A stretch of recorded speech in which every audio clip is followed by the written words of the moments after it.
Dans nos Bibles, dans le livre de la Genèse, le chapitre 22, Genèse, le chapitre 22, le verset 1 au verset 5, et ensuite nous allons progresser du verset 9 au verset 12. Genèse, chapitre 22, verset 1 au verset 5, quand on se tient debout, Je lis.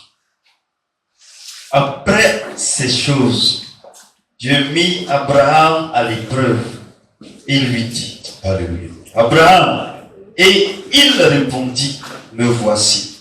Dieu dit, prends ton fils, ton unique, celui que tu aimes, Isaac, va-t'en au pays de Morija, et là, offre-le en holocauste sur l'une des montagnes que je te dirai. Abraham se leva de bon matin, sella son âne, et prit avec lui 2 serviteurs et son fils Isaac. Il fendit du bois pour l'holocauste et partit pour aller au lieu que Dieu lui avait dit. Le 3e jour, Abraham, levant les yeux, vit le lieu de loin. Verset 5.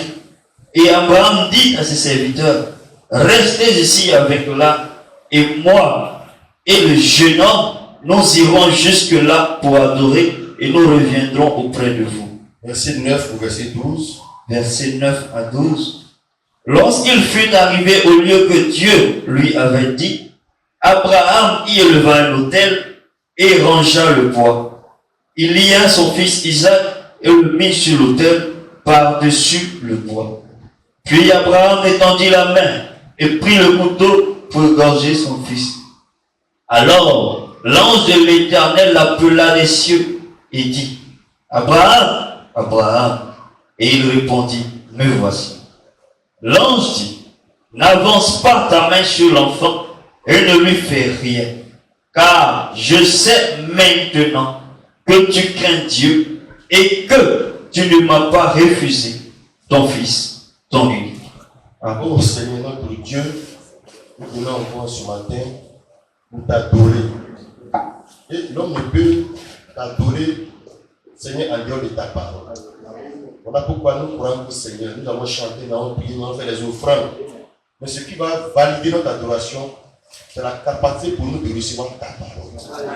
Voilà pourquoi nous te prions maintenant que toute voix étrangère à la voix de Dieu sur terre dans nos cœurs. Pour que chacun, Seigneur, puisse recevoir la voix du Saint-Esprit, la voix de la révélation. Car l'écriture, c'est notre testament. Ce que notre Père a écrit pour notre avenir, sur la terre comme dans les cieux. Ce qui nous concerne, que Dieu a écrit pour ses enfants. Voilà pourquoi nous te prions. Aide-nous à recevoir ce testament. Aide-nous à pouvoir nous soumettre à ce testament. Car ce n'est pas un testament écrit pour les musulmans, pour les bouddhistes, mais c'est pour les fils de Dieu. C'est en tant que fils de Dieu nous venons. Nous voulons écouter comme écoutent les disciples, comme écoutent les fils de Dieu, comme les fils écoutent les pères. Nous ne voulons pas écouter pour discuter, pour rejeter, mais écouter, Seigneur, pour vivre ce que notre Père va nous dire ce matin. Père, notre Dieu, nous te prions qu'en écoutant ta parole, toute maladie qui est dans un corps, Seigneur, soit détruite. Tout esprit, tout problème, tout souci, toute angoisse, tout fardeau soit décapité. Que ta parole crée l'espoir. Ta parole crée, Seigneur, la vie. Ta parole crée l'argent. Ta parole crée ce qui n'existe pas en nous. Père notre Dieu, bénis ce moment. Que ta parole, Seigneur Dieu, puisse régner du commencement jusqu'à la fin de ce moment. Au nom suprême de notre Seigneur Jésus-Christ, nous avons prié. Amen. Gloire à Dieu, que le nom du Seigneur soit béni. Dimanche passé, on a été béni par la pasteur Daniel, vraiment qui nous a édifié, et ça nous a permis de comprendre encore mieux, encore plus de dispensation. Parce que c'est un grand problème dans la foi chrétienne, dans l'église, les dispensations. Vous voyez, les théologiens ont fait un travail formidable de pouvoir organiser la Bible. C'est-à-dire quand l'écriture a été donnée avec les prophètes, les apôtres, il n'y avait pas de chapitres, il n'y avait pas de versets. C'est le travail des théologiens qui nous permet de lire Genèse 22, verset 1. Donc, il facilite le travail d'étude, la méditation. C'est eux qui ont facilité certaines choses qui nous permettent de pouvoir avoir la parole de Dieu. Mais dans leur travail, ils ont fait quelque chose qui rend la révélation de la parole de Dieu difficile. Le fait qu'ils ont compilé ensemble les 2 testaments dans un seul livre. Vous voyez, c'est comme moi, par exemple, je prends mon exemple pour que tu comprennes. Il y a eu 2 mariages dans ma vie, c'est ce que Dieu a voulu. Un premier mariage que j'ai fait à Abidjan, quand on a fait ce premier mariage, on a décelé un carnet de famille par rapport à ce mariage-là. Quand ce mariage-là, c'est ce que Dieu a mis fait en ça, parce que c'est la mort qui m'a fait en alliance. Quand j'ai fait un deuxième mariage avec notre bien-aimée, Mme Camille Florence, les autorités nous décèdent un autre carnet de famille. Imaginez que les deux carnets de famille, je les compile ensemble. Que je garde et que je donne à quelqu'un, il va avoir l'impression que je suis dans deux mariages en même temps. Il y a un mariage qui est dissous, qui est mort, qui n'est plus valable. Ce qui est valable, c'est le deuxième mariage qui est d'actualité. Les deux livrets des familles ont été livrés par les autorités de Côte d'Ivoire. Mais comme la Bible dit, tu vois, c'est la mort qui met fin à l'alliance au mariage. Maintenant, si moi je mets les deux carnets ensemble, c'est après les trois maracas, je mets tout ça ensemble, qu'ils donnent aux gens, et ils vont avoir l'impression que je suis dans deux mariages, je suis un polygame. Et les chrétiens, beaucoup sont de la polygamie au niveau de leur croyance dans la Bible. Ils croient les deux alliances. Ils croient ce que Moïse a enseigné, ce que les apôtres enseignaient. Ils croient la dîme, la Pentecôte selon Moïse, la Pâque selon Moïse. Ils croient tout ça là.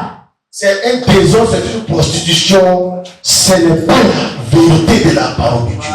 Donc, Éphésiens 4:11, les pasteurs, apôtres, évangélistes, c'est que Dieu appelle là.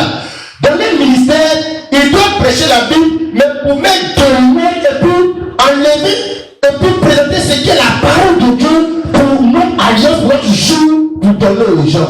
Si on parle de lancer l'alliance, c'est pour donner des instructions, c'est pour puiser la déjà comme point de départ et puis rendre la chose parfaite dans la nouvelle alliance. Où est-ce la difficulté au niveau de notre adoration? Lui, la sort ici, j'ai dit on doit goûter une femme avant de la marier, il prend un autre 22 siècles, et puis il prend, et puis il dit c'est ça que le mariage. Or, ce n'est pas ça, ça ne concerne pas l'église, ça concernait Israël, et puis les vierges en Israël. Donc chacun prend pour lui, de l'autre là, il va dire que tu peux faire que je peux te rendre parce qu'il y a un point dans pour dents. Et puis il prend ici, lui la prend ici, lui la prend ici, lui la prend la dîme parce que c'est l'argent, mais il ne va pas prendre la circoncision, il ne va pas prendre les autres. Donc ça devient comme une escroquerie, ou bien ça devient comme de l'ignorance. Il y a des gens qui font parce qu'ils ne savent pas, d'autres aussi savent, mais les chrétiens ne savent pas. Gloire au Seigneur. Oui, frère, donc nous devons faire la part des choses pour que les gens puissent être des vrais adorateurs.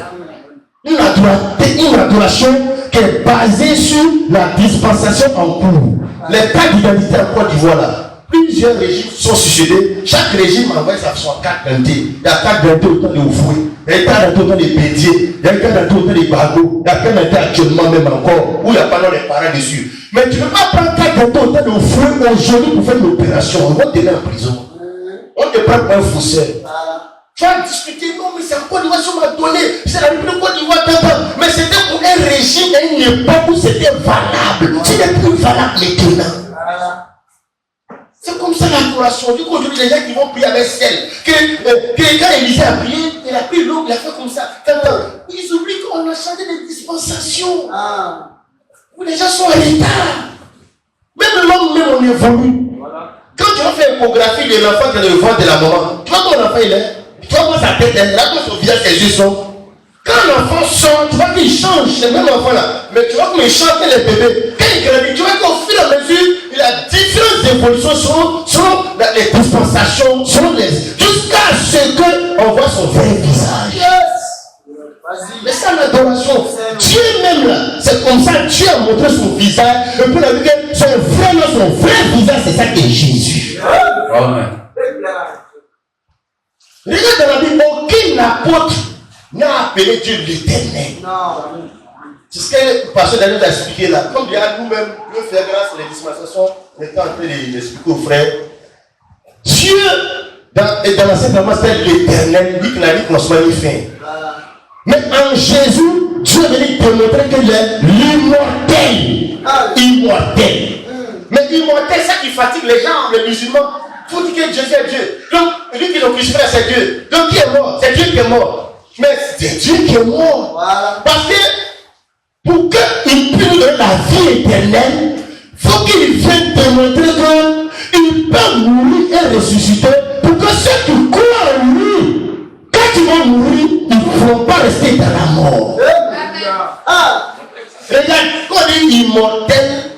Ça ne veut pas dire que tu ne meurs pas. Hein. Ça veut dire que si tu meurs, tu ne restes pas dans la mort. Voilà.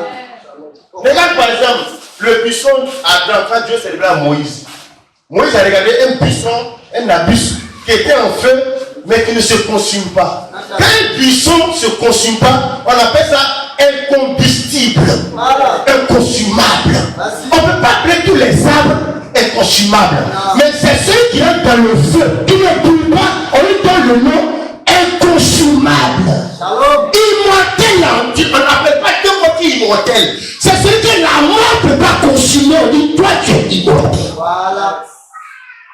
On n'a pas dit qu'il ne peut pas, c'est-à-dire il rentre dans la mort, mais la mort ne peut pas le corrompre comme la mort a tué tous les prophètes, les Moïse, les Abraham.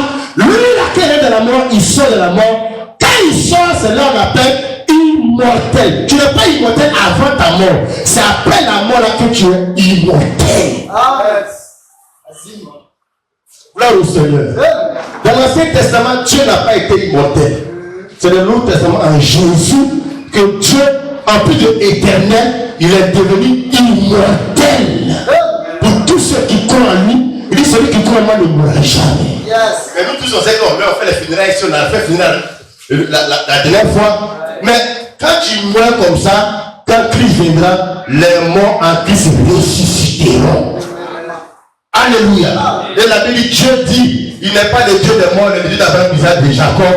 Pour dire que Dieu voulait que l'immortalité lui appartienne à lui seul et tous ceux qui croient en lui. Alléluia. Alors il n'est pas immortel, s'il meurt, il reste dedans. Amen, amen. L'immortalité. Nous, on ne meurt pas. Un chrétien, quand il est mort, en réalité, il dort.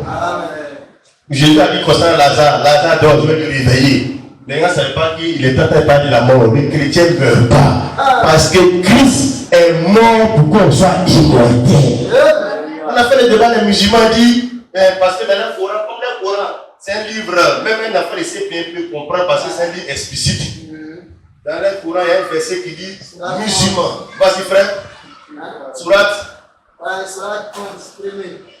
Le Coran dit musulmans, entrez au paradis, vous et vos épouses. Que nous, les chrétiens, on a qu'à montrer un verset comme ça, on dit chrétien, entrez au paradis. Et parce que notre livre de mystère et révélation, c'est caché à des gens, puis c'est révélé au fils de la famille. Amen. Alléluia. Amen. On a montré les versets pour dire le chrétien ne rentre pas au paradis. La Bible dit le chrétien, en Christ, nous sommes assis là-bas. Quand tu fais rentrer, moi ici, j'ai assis là-bas. Dans la même dimension. C'est mon corps là que tu me vois, tu sois en train de faire débat et toi. La Bible que non, soit écrit dans le livre de vie de l'agneau. Dieu nous voit déjà dans la vie éternelle. C'est une autre dimension. Il n'y a pas plus mystique qu'un chrétien. Le chrétien, c'est la plus haute dimension de la sorcellerie. Un chrétien ne peut pas avoir peur des sorciers parce qu'un sorcier c'est un petit.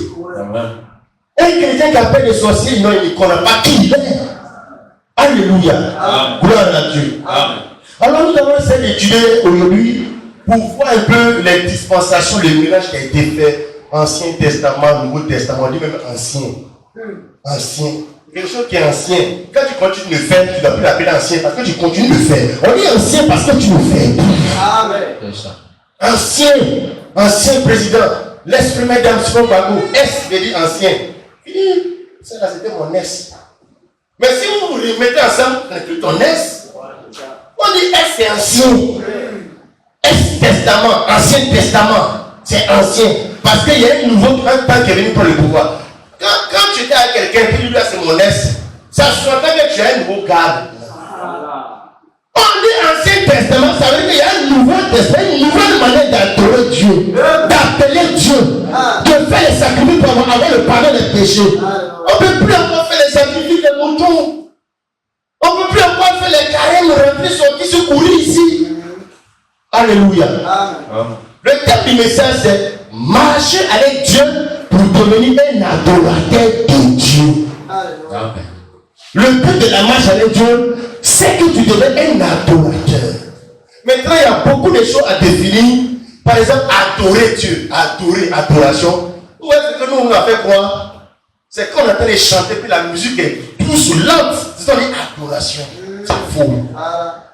Donc quand c'est chaud, on appelle louange. Quand la musique est douce, on appelle adoration. Tout ça, c'est des déformations. De la manière que je m'en vais à l'église, on va à l'église, tout ça, c'est des mensonges. Un chrétien ne va pas à l'église, un chrétien est l'église humaine. Un chrétien va à la prière, il va au culte, il ne va pas à l'église, ça veut dire quoi? Ça, c'est pas. C'est des choses qu'on en dit, les habitudes, mais ça ne veut rien dire sur le plan de la parole de Dieu. Tu ne veux pas trouver cette expression dans les apôtres que tel jour les frères partaient à l'église. On dit l'église qui est dans la maison d'eux. Donc, ça veut dire qu'il y a la maison et il y a l'église. L'église, c'est les hommes qui prient dans une maison. Aujourd'hui, c'est la maison que les gens appellent l'église. On écrit sur les pancartes église évangélique des assemblées de Dieu. C'est le bâtiment là. Donc, on a écrit, tous ceux qui lisent, qui disent que c'est le bâtiment là, église. Les gens ont construit une grande église. Ils ont construit un grand bâtiment, ils n'ont pas construit l'église. Parce que c'est Jésus qui bâtit l'église et l'église, c'est tous ces hommes, femmes qui croient en nous, c'est eux là qui est l'église. Aujourd'hui, actuellement là, l'église est là, ici, dans cette maison. Quand l'église finit, l'église n'est plus. L'église est à Nebo, à Onosu, à Son. Le dimanche, l'église sera 100 ans. Amen. Mais c'est de quelle église? Tu es de quelle église? Tu veux qu'il y ait de quelle église? Il y a quelqu'un de l'église. C'est l'église de Jésus. Mais peut-être qu'il prie à Onosu, d'autres peut-être qu'il prie la zone. Tout ça, on ne doit pas laisser ça dans le cœur des croyants. C'est comme des virus, des maladies. On doit le convertir. Il quitte le monde, mais le convertir son système de pensée, sa définition des termes spirituels. Alléluia. Par exemple, le mariage. Le mariage est différent de la cérémonie du mariage. Ce qu'on fait plus ballon, décoration là, ça c'est pas le mariage. Ça c'est une cérémonie. Le mariage c'est ce que vous faites goûter ensemble quand tout le monde est parti. C'est ça que le mariage. Oui, ça me dit, il y a un mariage. Le mariage est un grand mariage. Et après, ils vont se poster. C'est ce qu'il faut à Dieu là qui est le mariage.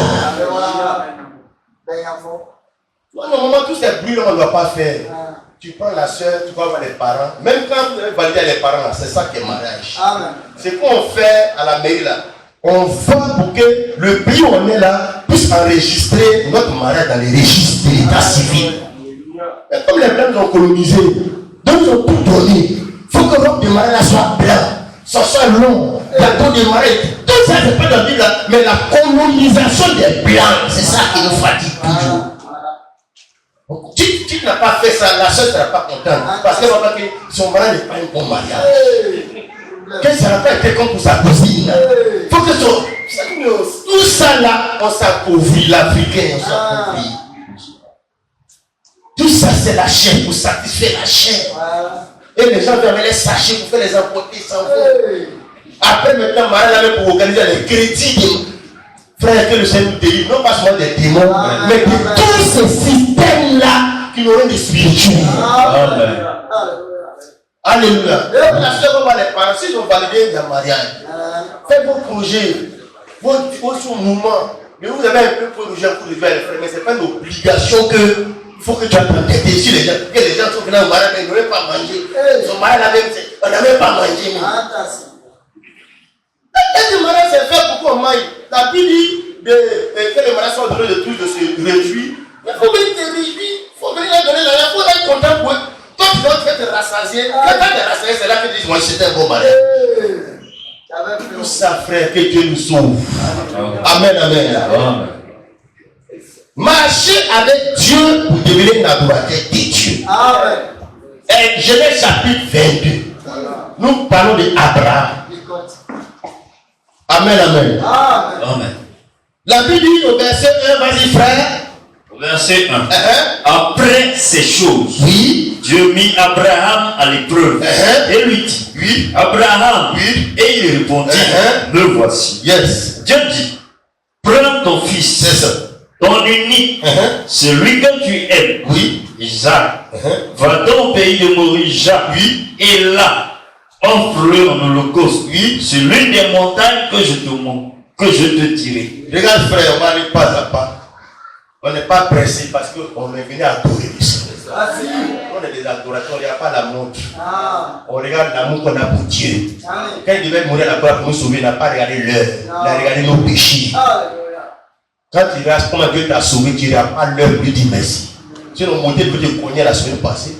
Les sorciers devaient te faire du mal à tes enfants. Quand tu regardes tous ces bienfaits de Dieu là, tu ne regardes pas l'heure pour lui dire merci. Amen. Après ces choses, Dieu dit à Abraham à l'épreuve. Et si le mot épreuve, ce n'est pas épreuve de difficulté, c'est épreuve d'évaluation, comme en l'examen. Bientôt, les élèves sont soumis à des épreuves du baccalauréat. Donc, c'est des épreuves auxquelles on est soumis pour les évaluer, pour savoir depuis l'année a commencé là, les exercices, les cours qu'on a fait là, à quel niveau de connaissance là les gens sont arrivés. La Bible dit au chapitre 22, après ces choses, quelles sont ces choses-là? Mais après les cours que Dieu a donnés au gars là, il faut qu'on va l'évaluer. Après son affaire, il marche avec Dieu jusqu'à. Elle va à l'église, il va à l'église là. Mais il faut que Dieu va t'éprouver pour évaluer ta foi, ton amour pour lui, ton adoration. Révélation. Vas-y. Alléluia. Amen. Après ces choses, Dieu mit Abraham à l'épreuve et lui dit. Au chapitre 12, Abraham a commencé à marcher avec Dieu. Au chapitre 22, Dieu estime que on a trop fait de temps ensemble, on a trop marché ensemble. Est-ce que le gars là, il a le niveau? Science. Est-ce qu'il connaît Dieu comme il se doit? Parce qu'il y a des gens qui vont à l'église pour 15 ans, 10 ans, et puis ils seront, puis ils ne valent rien. On n'est pas Dieu. L'homme de Dieu, pardonner, évangéliser, prier. Ils vont dire à l'église, frère, ma soeur, prends le micro, dis merci à Dieu, termine par la prière. Regarde, tu vois que le pasteur l'a mis gratuitement. Hey, frère, depuis que tu es dans l'église, c'est pas comment dire merci à Dieu, dis merci. Louer Dieu pour un frère, les gens ne connaissent pas. Il est important que si tu sais Dieu, Dieu doit t'évaluer. Si Dieu est ton professeur, il doit t'évaluer. C'est l'évaluation qui permet à nos enfants d'aller en classe supérieure. De savoir que l'enfant, il ne faut rien, il doit doubler. Ou bien l'enfant là, même d'autres même là, quand il est bien évalué, on dit non, l'enfant là, il doit sauter CP2 pour aller au CE1. Mais parce qu'on a évalué son niveau, il peut aller loin là-bas.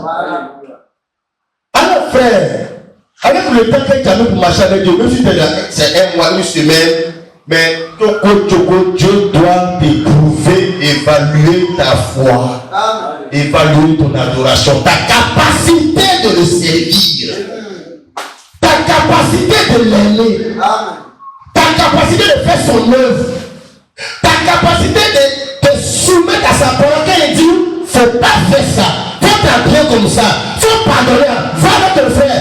Il faut qu'on va évaluer pour ne pas que le pasteur la prêche pour prêcher, pour voir toutes ces connaissances à quel niveau spirituel tu es arrivé. Parce que pour aller au sein de l'enlèvement, mais c'est le haut niveau, c'est les universités. C'est ceux qui ont grandi, c'est ceux qui ont fait ces pays qui ont évolué. Amen, amen. Alors Dieu met Abraham à l'épreuve, parce que dans le chapitre 12, Dieu l'avait appelé à marcher avec lui. Genèse chapitre 12, verset 1 au verset 2. Vas-y, frère. L'Éternel dit à Abraham, c'est ça. Va-t'en de ton pays, de ta patrie et de la maison de ton père, c'est ça, dans le pays que je te montrerai.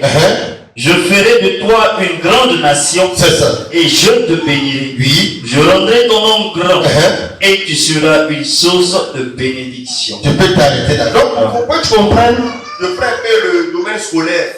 Nous tous sommes à l'école. Mais si tu n'es pas à l'école, tu as mis tes enfants à l'école, c'est pour que ça puisse t'amener à bien comprendre ce que Dieu a appelé Abraham à faire. Dieu appelle Abraham à son école, l'école de la foi. L'adoration, c'est une école, l'école de Dieu. On va pour aller apprendre à connaître Dieu et puis à grandir. Comme les apôtres donnaient à Jésus, Seigneur, augmente-nous la foi. Notre foi est un petit foi augmenté, on veut te connaître davantage. Donc Dieu appelle Abraham à son école, à son université.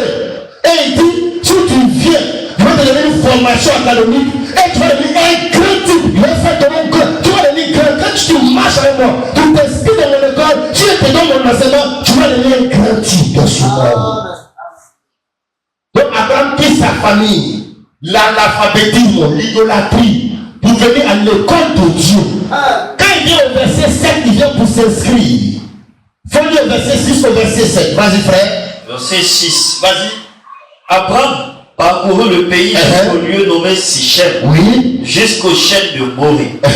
Les Cananéens étaient alors dans le pays. C'est ça. L'Éternel apparut à Abraham Oui. et dit, Oui. je donnerai ce pays à ta postérité. Et Abraham bâtit là un autel à l'Éternel Oui. qui lui était apparu. Tu t'arrêtes là. Donc Dieu rappelle Abraham, il vient. Il lui montre de quoi il s'agit. C'est la foi. Il lui montre un pays, puis il vient te donner ce pays-là. Or, le pays est habité. Parce que la foi, c'est une école. Donc, celui qui me donne un pays, il y a la bouche, il n'y a personne. Tu veux me donner une maison, tu veux me donner une maison. Comme on dit, tu veux donner une maison à Fortuné, mais tu vas donner une maison, il n'y a personne dedans. Mais tu vas donner une maison, la maison habitée, il te donne la maison là. Tu vois la maison à Kennedy là, tu vois la ville là. Or, quand il monte comme ça là, le gardien sort, le patron sort de la maison, puis la maison là, il te donne. Il donne à toi et à tes enfants. C'est l'école de la foi. Il doit poser la maison là, bien que c'est habité. Parce que c'est Dieu qui te donne la maison là. Donc il fait habiter le pays. Quand le pays est habité, il dit ce pays, on te donne ce pays. C'est ton pays, tu es propriétaire du pays. Et je donne à toi ce pays, à tes enfants. Abraham s'inscrit à cette école de la foi. Frère, la foi c'est une folie. La foi n'a pas de logique. Voilà pourquoi la Vierge Marie a pu enfanter. Voilà pourquoi Sarah, à ce âge, on ne peut pas enfanter, elle a enfanté. La foi, ce n'est pas la logique des hommes, c'est la logique de Dieu. Alléluia. Si je ne veux pas croire à Dieu, marcher avec Dieu, que Dieu marche par la vie, il faut partir à la maison parce qu'on est dans une université d'une autre dimension. Le premier chapitre, on la foi, tu fais marcher dans les choses qu'on espère, une démonstration de ce qu'on ne voit pas. Alléluia. La Bible de l'Éternel apparaît à Abraham au verset 7. Vas-y, frère. L'Éternel apparut à Abraham et dit, je donnerai ce pays à ta postérité. C'est ça. Et Abraham bâtit là un autel à l'Éternel, qui lui était apparu. Abraham bâtit un autel pour dire qu'il accepte. Il s'inscrit à cette école-là. Il accepte de rentrer dans le principe de cette université-là. De croire. Il bâtit un hôtel là, ça c'est l'inscription qu'il fait. Il devient membre de cette université, de cette école. Donc au chapitre 12, inscription, chapitre 13, chapitre 14, ça c'est les cours, les exercices, les devoirs, jusqu'à. On arrive au chapitre 22. Faut qu'on va t'évaluer, monsieur Abraham, l'élève de l'université, de la foi de l'Éternel Dieu. Est-ce que tu as le niveau? Est-ce que tu es formé comme Dieu a fait depuis tout ce temps? Et Dieu qui appelle Abraham à lui mener à l'épreuve, qu'est-ce qu'il demande dans l'épreuve, dans les exercices, dans les concours, dans les armées de fait d'année là? Après ces choses, après ces formations, après toute cette marche avec Dieu, Dieu va le mettre à l'épreuve et il dit à Abraham, prends ton fils, ton unique, celui que tu aimes, Isaac, va au pays de Moria et là offre le corps sur l'une des montagnes que je t'ai dit. Mais cette épreuve-là, tous les élèves, les étudiants de l'école de la foi, c'est pas évident qu'ils puissent composer ou sortir de cette épreuve. Quand le pasteur de la passé dimanche, c'est pas ceux qui puissent survivre à cette épreuve. Tu vois la différence au stade, ils sont arrivés au chapitre 22 là. Au chapitre 12, quand Dieu s'est arrivé, Abraham bâtissait les hôtels là. Tu sais ce qu'Abraham faisait au début de du chapitre 12 jusqu'au chapitre 21? Quand Dieu apparaît à Abraham, Abraham se lève, il bâtit un hôtel. Il fait un sacrifice. Abraham se lève, il bâtit un hôtel. Dans le lieu où Dieu s'est révélé à lui, au chapitre 22, ce n'est pas Abraham qui va décider du lieu où il va bâtir l'hôtel et de ce qu'il va offrir. Là, c'est Dieu qui prend les commandes. C'est ça le peuple de la foi. Tu vois, au chapitre 12, quand Dieu l'a appelé, il a dit au verset 7, le dernier apparaît à Abraham et dit, je te donnerai ce pays, je donnerai ce pays à ta postérité. Et Abraham bâtit là un hôtel à l'Éternel qui lui était apparu. On était à Sichem. C'est Abraham lui-même qui a décidé de bâtir l'hôtel volontairement, enseigné et d'offrir ce qu'il doit offrir. Ça, quand il l'a appelé au début, c'est lui-même qui définissait la nature de son adoration, de sa foi. Dieu le laissait faire. Il va à l'heure qu'il veut, le jour qu'il veut, Dieu le laissait faire. Au chapitre 8 encore, vas-y frère. Au chapitre, verset 8. Au verset 8, pardon. Au verset 8. Il a fini de faire ça, vas-y. Il se transporta de là Vas-y. vers la montagne, Oui. à l'orient de Bethel, et il dressa ses tentes, ayant Bethel à l'occident, et Aïe à l'orient. Il bâtit encore là un autel à l'Éternel, Oui. et il invoqua le nom de l'Éternel. Deuxième hôtel qu'il fait dans sa marche avec Dieu, à Bethel, c'est lui-même qui décide de bâtir l'hôtel. C'est lui-même qui pose sur l'hôtel l'animal qu'il veut offrir. En ce moment, dans la marche avec Dieu, Abraham, il est le décideur de comment il veut servir Dieu. Dieu le regarde toujours. Lisons le chapitre 13, verset 17. Vas-y, frère. Chapitre 13, verset 17 à 18. Lève-toi, Oui. parcours le pays dans sa longueur et dans sa largeur, Oui. car je te le donnerai. C'est ça. Abraham leva ses tentes. Oui. Et vint habiter là, et vint habiter parmi les chaînes de Mamré, qui sont près de Hébron. Oui. Et il bâtit là un autel à l'Éternel. Troisième fois, toujours quand Dieu se lève à lui dans les chaînes de Mamré, c'est lui-même qui se lève, il bâtit un autel, il offre, il veut un cabri, un mouton, l'animal qu'il va offrir, le lieu, c'est lui qui décide de faire dans sa marche avec Dieu. Et après, Genèse 21, 33, donc on a train d'évoluer vers le chapitre 22. Genèse 21, verset 33. Abraham planta des tamaris à Beer-Sheba. Oui. Et là, il invoqua le nom de l'Éternel, Oui. Dieu de l'éternité. Le dernier hôtel que Dieu va laisser Abraham bâtir de lui-même, cette fois-ci, ce n'est pas un hôtel comme les trois premiers autres. Ici, tellement Abraham a la liberté que Dieu lui donne dans la marche de l'adoration, dans le service de Dieu. Ici, il ne bâtit même pas un hôtel. Il va planter un arbre. Il a dit, Abraham planta des tamaris à Beersheba. Donc là, il va nous niveau, même les livres de servir Dieu, il fait les autels et puis donne les sacrifices. Tellement les livres ici, là même là, c'est un arbre, il va planter. Quand il prend l'arbre, il invoque le nom de l'Éternel pour dire, l'Éternel est le Dieu de l'éternité. C'est lui-même qui décide. Hôtel. Après, c'est un arbre qu'il a planté. Mais tout ça, c'était des actes d'adoration de Dieu. Quand il a fini de faire ça, Genèse 21, 33, verset 34 dit, Abraham séjourna longtemps dans le pays des Philistins. Quand on a fini de lire le dernier verset 34, on vient au chapitre 22 maintenant. Donc tout ce temps, Dieu a laissé Abraham le servir comme lui veut, faire les offrandes que lui veut faire, aller dans les différents lieux, dans les différentes églises que lui veut partir, faire les choses comme il voulait. Dieu, Abraham l'a regardé. Dieu l'a regardé Abraham tout cela. Mais le chapitre 22 est différent parce qu'il a dit après ces choses. Donc après que Dieu a laissé Abraham faire l'œuvre de Dieu comme il veut, aller à l'église comme il veut, prier quand il veut, donner ce qu'il veut. Après tout cela, maintenant il est venu que Dieu prenne les commandes de l'adoration. Il ne va plus faire ce qu'il veut. Mais Dieu va désigner ce que lui veut qu'Abraham le calme. C'est ça l'épreuve. L'épreuve, c'est que tu ne deviens plus chrétien comme tu veux, pour vivre comme tu veux, tu deviens chrétien comme Dieu veut. C'est à cette épreuve-là que beaucoup échouent. Parce que Dieu doit évaluer ton niveau. Après ces choses, après cette manière de croire, où Abraham, soit il fait un hôtel, ou il prend un tamari, soit il donne un mouton, un cabri, un poulet, il fait ce qu'il veut, soit c'est à Bethel, soit c'est dans les champs de Mamré, soit c'est à Sichem, peu importe, mais le temps est venu où Dieu maintenant va indiquer le lieu de l'adoration, et celle qui doit offrir comme adoration.